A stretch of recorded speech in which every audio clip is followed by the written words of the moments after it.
അച്ഛന് വിഷമമൊന്നും ആയില്ല, നമുക്ക് മനസ്സിലാവുമല്ലോ. അവന്റെ ഇപ്പൊ തിരക്ക് അച്ഛനായാലും അമ്മയ്ക്കായാലും ആർക്കായാലും അത് മനസ്സിലാവും.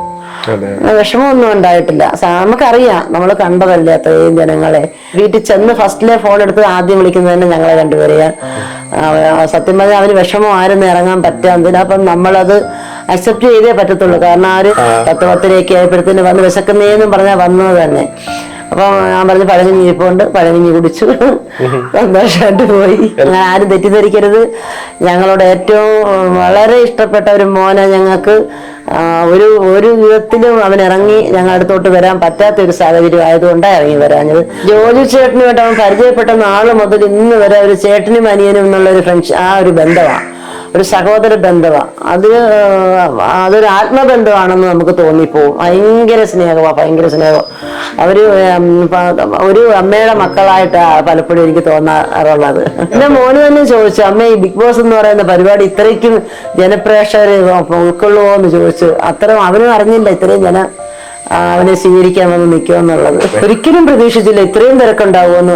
കാരണം നമ്മുടെ മന്ത്രിമാര് വന്നാലോ, അല്ലെങ്കിൽ നമ്മുടെ കൊച്ചു ഗ്രാമത്തില് അല്ലെങ്കിൽ ഒരു ഉത്സവം നടന്നാലോ, അല്ലെങ്കിൽ അങ്ങനെ എന്തെല്ലാം വിശേഷം ഉണ്ടായിട്ട്, പക്ഷെ ഇതുപോലൊരു ജനത്തിരക്ക് ഞങ്ങള് ഇത്രയും വർഷമായിട്ട് ആദ്യമായിട്ട് കാണുക. ഞാൻ ഇന്നലെ വരെ എങ്ങനെയാണോ മുമ്പോട്ട് പോയത് അത് തന്നെ ആയിരിക്കും ഇനി അഖിൽമാരാരുടെ അമ്മയുടെ ജോലി, തൊഴിലുറപ്പ്, വീട്ടുകാര്യം അത് തന്നെ ആയിരിക്കും. അതിന് യാതൊരു മാറ്റവും ഉണ്ടാകത്തില്ല. എൻ്റെ ശാരീരികമായ എന്തെങ്കിലും അസ്വസ്ഥതകൾ ഉണ്ടായി ഞാൻ പോവാതിരിക്കുന്നതല്ലാതെ ഇനി മോൻ ഡയറക്ടറായാലും നായകനായാലും ഏത് പൊസിഷനിലെത്തിയാലും എൻ്റെ മോനും അതിനൊരു വിഷമമില്ല, ഞങ്ങൾക്ക് ആർക്കും അതിനൊരു വിഷമമില്ല. ഞങ്ങൾക്ക് അതിനകത്ത് ഒരു ഇതുമില്ല. കാരണം നമ്മൾ അങ്ങനെ പോവാതിരുന്നാൽ പിന്നെ നമ്മൾ മനുഷ്യരല്ല. ഈശ്വരൻ നമ്മളെ പരീക്ഷിക്കും, ചിലപ്പോൾ അറിയാൻ പറ്റത്തില്ല. അതുകൊണ്ട് ഒന്നൊരു അഹങ്കാരവും എന്റെ മൗനം കാണിക്കത്തില്ല, ഞങ്ങൾ ആരും കാണിക്കില്ല. നമസ്കാരം. നമസ്കാരം. എല്ലാവരുടെ ആഗ്രഹം പോലെ സ്വപ്നമൊക്കെ സാക്ഷാത്കരിച്ചുകൊണ്ട് അഖിലേട്ടൻ കപ്പുമായിട്ട് കഴിഞ്ഞ ദിവസം ഇവിടെ മടങ്ങിയെത്തി. എന്താണ് നമുക്ക് പറയാനുള്ളത്? കാരണം സന്തോഷത്തിലാണെന്ന് അറിയാം, എന്താ പറയാനുള്ളത്? വളരെ സന്തോഷം. വളരെ സന്തോഷത്തിന് അതിന് ഒരു വാക്കുകളില്ല പറഞ്ഞറിയിക്കാന്. അഖിലേട്ടനെ സ്നേഹിക്കുന്ന ആളുകളെല്ലാം തന്നെ നോക്കിയിരുന്ന ഒരു കാര്യമായിരുന്നു അഖിലേട്ടൻ ഇവിടെ വരുന്നതും അച്ഛനും അമ്മ എടുത്ത് അനുഗ്രഹം വാങ്ങിക്കുന്നതൊക്കെ അല്ലെ. പക്ഷെ ആ സമയത്ത് ഇപ്പൊ അമ്മ പറഞ്ഞ പോലെ തന്നെ കുറെ ആൾക്കാർക്ക് അത് കാണാൻ സാധിച്ചില്ല. അതിനുള്ള കാര്യം നമ്മളിവിടെ ഉള്ള ആളുകൾക്കെല്ലാം അറിയാവുന്നതാണ്. ഇവിടുത്തെ തിരക്കും അത്രമാത്രം ജനത്തിരക്കായിരുന്നു ഈ ഭാഗത്തെല്ലാം. അപ്പോൾ അതുകൊണ്ടൊക്കെയാണ് അഖിലേട്ടൻ പിറ്റേ ദിവസം എത്തിയെന്നാണ് നമ്മൾ മനസ്സിലാക്കുന്നത്. അപ്പോൾ ആ രീതിയിൽ കുറെ സോഷ്യൽ മീഡിയയിലൊക്കെ ചർച്ച ഉണ്ടായിരുന്നല്ലോ, എന്തുകൊണ്ട് അച്ഛനും അമ്മ എടുത്തും പോകായിരുന്നേ, അവരെ വന്ന് കണ്ട് അനുഗ്രഹം മേടിക്കുന്നതായിരുന്നല്ലോ, ആ രീതിയൊക്കെ ഉണ്ടായിരുന്നല്ലോ. അപ്പൊ അച്ഛനൊക്കെ എന്താ പറഞ്ഞത്? അപ്പോ അതായത് ഞങ്ങൾക്ക് മനസ്സിലാവും. കാരണം അത്രമാത്രം തിരക്കായിരുന്നു. അവന് ഒരു രീതിയിലും ഞങ്ങൾ അടുത്തോട്ടൊന്ന് ഇറങ്ങി വരാനോ ഞങ്ങളുടെ അനുഗ്രഹം മേടിക്കാനോ ഒരു പറ്റാത്ത സാഹചര്യമായിരുന്നു. അത് എല്ലാവരും മനസ്സിലാക്കണം. അത്രമാത്രം തിരക്കായിരുന്നു. പ്രത്യേകിച്ച് ഞങ്ങൾക്ക് നല്ലതുപോലെ മനസ്സിലായി. അവനതിന് നല്ല വിഷമം ഉണ്ടായിരുന്നു ഞങ്ങളുടെ അടുത്തോട്ട് ഇറങ്ങാൻ പറ്റാഞ്ഞതില്. അതില് സത്യം പറഞ്ഞാൽ അങ്ങനെ ആരും തെറ്റിദ്ധരിക്കരുത്. ഞങ്ങളോട് ഏറ്റവും വളരെ ഇഷ്ടപ്പെട്ട ഒരു മോനെ ഞങ്ങൾക്ക് ഒരു വിധത്തിലും അവൻ ഇറങ്ങി ഞങ്ങളുടെ അടുത്തോട്ട് വരാൻ പറ്റാത്ത ഒരു സാഹചര്യം ആയതുകൊണ്ടാണ് ഇറങ്ങി വരാഞ്ഞത്. അപ്പോഴും തന്നെ വീട്ടിൽ ചെന്ന് ഫസ്റ്റിലെ ഫോൺ എടുത്ത് ആദ്യം വിളിക്കുന്നത് തന്നെ ഞങ്ങളെ രണ്ടുപേരെയാ. സത്യം പറഞ്ഞാൽ അവന് വിഷമമായിരുന്നു ഇറങ്ങാൻ പറ്റാതില്ല. അപ്പം നമ്മളത് അക്സെപ്റ്റ് ചെയ്തേ പറ്റത്തുള്ളൂ. കാരണം ആ ഒരു ജനത്തിരക്ക് അത്രമാത്രം ഉണ്ടായിരുന്നു. അച്ഛൻ എന്താ പറഞ്ഞേ? അച്ഛന് വിഷമമായ? അല്ല, അച്ഛന് വിഷമമൊന്നും ആയില്ല, നമുക്ക് മനസ്സിലാവുമല്ലോ. അവന്റെ ഇപ്പൊ തിരക്ക് അച്ഛനായാലും അമ്മയ്ക്കായാലും ആർക്കായാലും അത് മനസ്സിലാവും. വിഷമമൊന്നും ഉണ്ടായിട്ടില്ല. നമുക്കറിയാം, നമ്മൾ കണ്ടതല്ലേ അത്രയും ജനങ്ങളെ. അപ്പൊ അവരെ വകഞ്ഞു മാറ്റി അവൻ ഏതായാലും ഇറങ്ങി വരാൻ പറ്റത്തില്ല, അത്രമാത്രം ജനത്തിരക്കായിരുന്നു. അതുകൊണ്ട് ആരും തെറ്റിദ്ധരിക്കണ്ട. അവന്റെ പ്രിയപ്പെട്ടവരാ ഞങ്ങൾ രണ്ടുപേരും. അവന്റെ സഹോദരനോടായാലും അവന്റെ കുടുംബത്തിനോടായാലും അവന് വളരെ ആത്മാർത്ഥതയുള്ള പയ്യന്. അതുകൊണ്ട് ആരും തെറ്റിദ്ധരിക്കണ്ട. ഇവിടെ വന്ന് മുത്തശ്ശിയെ കണ്ടായിരുന്നു? എല്ലാരെയും കണ്ടിട്ടാ പോയ, സംസാരിച്ചു, കണ്ടു. പിറ്റേ ദിവസം ഇവിടെ വന്ന് അമ്മയെടുത്ത് അച്ഛനെയും കാണാൻ ഓടി വന്നല്ലോ. ഇവിടെ വന്നിട്ട് ഫേവറേറ്റ് ഫുഡ് ആയിട്ടുള്ള പഴകഞ്ഞി കുടിച്ചിട്ടാ പോയത്. അമ്മയുടെ റെഡിയാക്കി വെച്ചിട്ടുണ്ട്. പഴകഞ്ഞി വെച്ചിട്ടുണ്ടായിരുന്നു. എപ്പോഴെങ്കിലും 10 മണിക്ക് മുമ്പ് വരുവാണെങ്കിൽ പഴകഞ്ഞി കൊടുക്കാമെന്ന് വിചാരിച്ച് പഴകഞ്ഞി തന്നെ വെച്ചിട്ടുണ്ടായിരുന്നു. 10-10:30 ആയപ്പോഴത്തേന് വന്ന് വിശക്കുന്നേന്നും പറഞ്ഞാൽ വന്നത് തന്നെ. അപ്പൊ ഞാൻ പറഞ്ഞു പഴകഞ്ഞി ഇരിപ്പുണ്ട്, പഴകഞ്ഞി കുടിച്ചു, സന്തോഷമായിട്ട് പോയി. എല്ലാം ആസ്വദിച്ച് കഴിച്ചിട്ടാണ്. ബിഗ് ബോസിന്റെ കപ്പ് അമ്മ ഏൽപ്പിച്ചു, എന്നെ അന്നേരെ കൊണ്ടുവന്ന് ഏൽപ്പിച്ചു. അമ്മ ഇവിടെ ഇരിക്കട്ടെ, ഇവിടെ വരുന്ന എല്ലാവർക്കും ഒരുപക്ഷെ എന്നെ കാണാൻ പറ്റിയെന്ന് വരത്തില്ല, അപ്പം ട്രോഫി കൊണ്ട് അമ്മയ്ക്ക് തന്നെ അവരുടെ അടുത്ത് ഫോട്ടോ എടുക്കുകയോ ട്രോഫി കാണിക്കുകയോ ഒക്കെ ചെയ്യാം, അതുകൊണ്ട് ഇവിടെ ഇരിക്കട്ടെന്നും പറഞ്ഞ് ട്രോഫിയും ഷീൽഡും എല്ലാം ഇവിടെ തന്നിട്ടാ പോയെ. അമ്മയൊക്കെ പ്രതീക്ഷിച്ചിട്ടുണ്ടായിരുന്നു, കാരണം ആ ഒരു ദിവസം നമ്മളെയൊക്കെ പോലും ഞെട്ടിപ്പിച്ചുകൊണ്ട് എന്താ പറയാ വലിയ ജനപ്രവാഹം തന്നെയായിരുന്നല്ലോ. ആ ഒരു മഴയത്തും ഈ കേരളത്തിന് പല ഭാഗത്തു നിന്നും വന്ന ആളുകളൊക്കെ ഉണ്ടായിരുന്നല്ലോ ഇവിടെ. അപ്പോ അത്രയും ഒരു ജനത്തിരക്ക് പ്രതീക്ഷിച്ചിട്ടുണ്ടായിരുന്നു അമ്മ? ഒരിക്കലും പ്രതീക്ഷിച്ചില്ല ഇത്രയും തിരക്കുണ്ടാവുമെന്ന്. കാരണം നമ്മളൊരു മന്ത്രിമാര് വന്നാലോ അല്ലെങ്കിൽ നമ്മുടെ ഇപ്പൊ കൊച്ചു ഗ്രാമത്തില് അല്ലെങ്കിൽ ഒരു ഉത്സവം നടന്നാലോ അല്ലെങ്കിൽ അങ്ങനെ എന്തെല്ലാം വിശേഷം ഉണ്ടായിട്ട്, പക്ഷെ ഇതുപോലൊരു ജനത്തിരക്ക് ഞങ്ങള് ഇത്രയും വർഷമായിട്ട് ആദ്യമായിട്ട് കാണുക. അത് നമ്മുടെ നാട്ടിലുള്ള ജനങ്ങൾ മാത്രമല്ല, ഒരുപാട് സ്ഥലത്തുനിന്ന് ഈ മഴയത്തും കുഞ്ഞുങ്ങളെയും കൊണ്ടൊക്കെ വന്ന് നിൽക്കുന്നത് കണ്ടപ്പോൾ സത്യം പറഞ്ഞാൽ അത്ഭുതപ്പെട്ടു പോയി. ഇത്രമാത്രം അഖിലന്മാരെ സ്നേഹിക്കുന്ന ജനങ്ങൾ ഉണ്ടല്ലോ എന്ന് ഒരു ആശ്ചര്യമായിരുന്നു. ഭയങ്കരമായിട്ട് എന്റെ മോന് തന്നെ ചോദിച്ചു, അമ്മ ഈ ബിഗ് ബോസ് എന്ന് പറയുന്ന പരിപാടി ഇത്രയ്ക്കും ജനപ്രേക്ഷകർ ഉൾക്കൊള്ളുമോ എന്ന് ചോദിച്ചു. അത്രയും അവനും അറിഞ്ഞില്ല ഇത്രയും അവനെ സ്വീകരിക്കാൻ വന്ന് നിൽക്കുമെന്നുള്ളത്. ആ ഒരു മൊമെന്റ് ഒക്കെ അച്ഛനും അമ്മ എങ്ങനെ എടുത്തു? കാരണം എനിക്ക് തോന്നുന്നു ആ സമയത്ത് അച്ഛനും അമ്മ അവിടെ വന്നിട്ടുണ്ടായിരുന്നല്ലോ.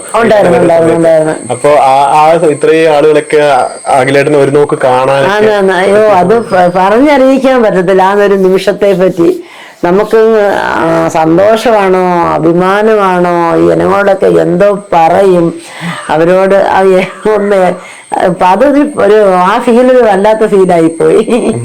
അഖിലേട്ടൻ ആ സമയത്ത് അമ്മയെ നിങ്ങൾ വീട്ടിൽ പറഞ്ഞു. എന്റെ കയ്യിൽ അവിടെ വെച്ച് തന്നെ ട്രോഫി, അത്രയും ഉന്തും തെല്ലും നടന്നിട്ട് പോലെ ട്രോഫി എന്റെ കയ്യിൽ തന്നു, എല്ലാരെയും കാണിച്ചു.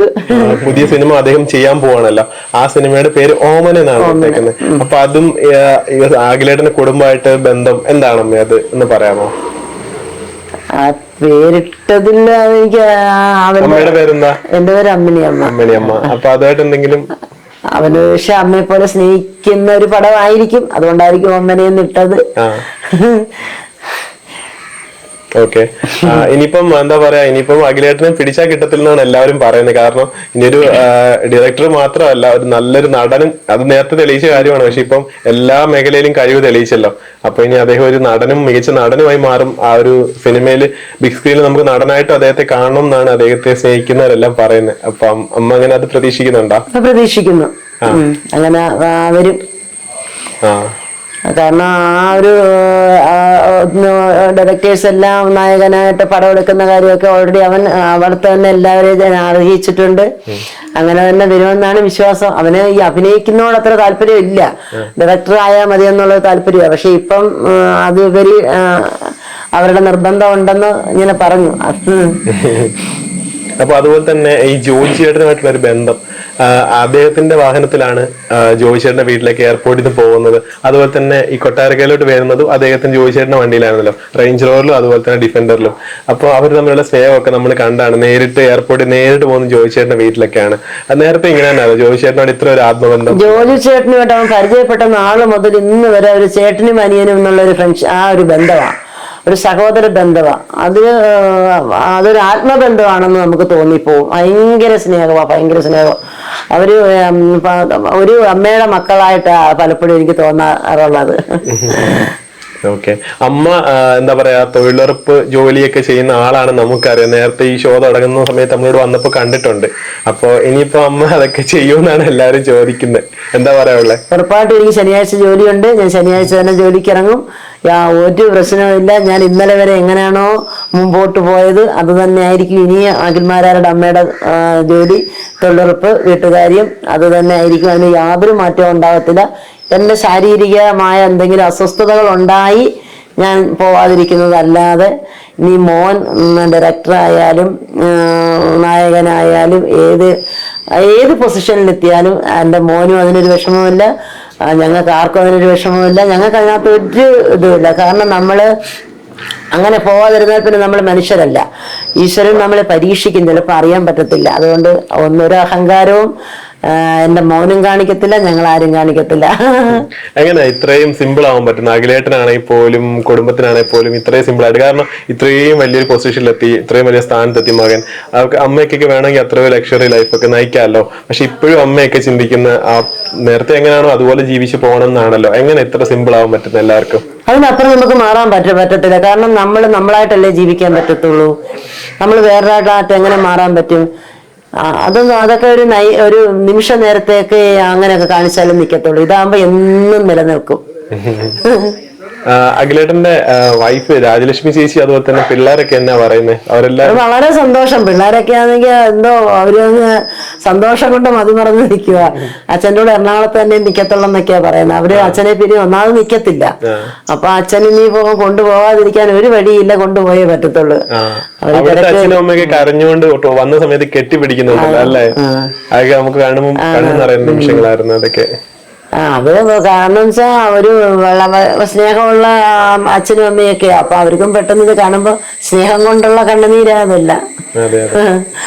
അമ്മ എല്ലാവരും പറയുന്നുണ്ടല്ലോ ഇതുപോലൊരു മകനെ കേരളത്തിന് സമ്മാനിച്ച അച്ഛനും അമ്മയും നിങ്ങളൊക്കെ ഭാഗ്യം ചെയ്തവരാണ്, പുണ്യം ചെയ്ത ആളുകളാണെന്ന് പറയുന്നുണ്ടല്ലോ. സന്തോഷമാണ് അതൊക്കെ കേൾക്കുമ്പോൾ. സന്തോഷമായ സന്തോഷം. അതിലുപരി അഭിമാനം. ഇത്രയും ഒരു വലിയൊരു ലോകരെല്ലാരും അറിയപ്പെടുന്ന ഒരു മോന് ജന്മം നൽകാൻ പറ്റിയ ഒരു അമ്മയെന്നുള്ളതിൽ എനിക്ക് വളരെ അഭിമാനം. ഇതൊക്കെ എന്റെ ജീവിതത്തിൽ പ്രതീക്ഷിക്കാത്ത ഒരു അഭിമാനമായിപ്പോ. എങ്ങോട്ട് തിരിഞ്ഞാലും ഇപ്പൊ ആരാളുടെ അമ്മയെ തിരിച്ചറിയുന്നുള്ളതാണ് വേറൊരു സത്യം. ഓക്കെ അമ്മ, എന്തായാലും വളരെ നന്ദിയുണ്ട്. എന്താ പറയാ, എല്ലാവരും പ്രതീക്ഷ പോലെ തന്നെ അദ്ദേഹം വിന്നറായിട്ട് തന്നെ തിരിച്ച് കോട്ടയത്തിലെത്തി. എന്തായാലും അദ്ദേഹത്തിന് മുന്നോട്ടുള്ള എല്ലാ കാര്യങ്ങളും നന്നായിട്ട് തന്നെ നടക്കട്ടെ. അദ്ദേഹം സിനിമയിൽ സജീവമാകട്ടെ. എല്ലാവരും പ്രതീക്ഷിച്ചിരിക്കുന്നതൊക്കെ പോലെ തന്നെ സംഭവിക്കട്ടെ. എല്ലാ ഭാവങ്ങളും നേരുന്നു. നന്ദിയുണ്ട് അമ്മേ. Thank you so much. ഇതുപോലെ എല്ലാവരുടെയും സ്നേഹവും സഹകരണവും എന്റെ മോൻ ഉണ്ടാവണം. ആർക്കും ഒരു വിരോധം തോന്നണ്ട. അവൻ അഥവാ ആരോടെങ്കിലും എന്തെങ്കിലും വിട്ടുപോവാൻ മറന്നതായിരിക്കത്തില്ല, തിരക്ക് കൊണ്ടായിരിക്കും. ആർക്കും ഒരു പരിഭവവും തോന്നരുത്. ഇതേ സ്നേഹം അവന് തുറന്ന് എല്ലാവരും കൊടുക്കണം. തീർച്ചയായും. Thank you.